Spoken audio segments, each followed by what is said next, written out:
આ છે આણંદના પેટલાદની ઈશિતા હોસ્પિટલ.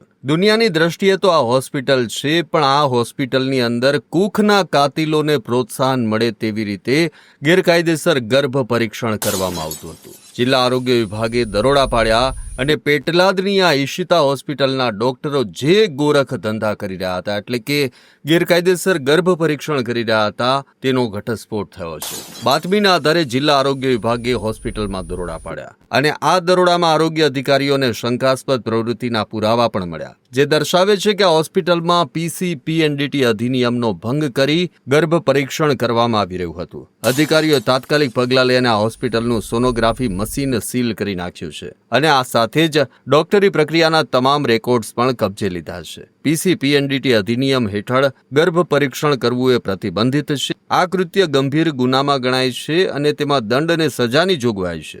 આમ છતાં આપણા ગુજરાતમાં આવી પ્રવૃત્તિ વારે વારે સામે આવે છે, જે દર્શાવે છે કે આવા કેટલાક ડોક્ટરો સમગ્ર ડોક્ટરી જગતનું નામ ખરાબ કરે છે. તેઓ થોડા પૈસાની લાલચમાં કૂખના કાતિલોને સાથ આપતા હોય છે.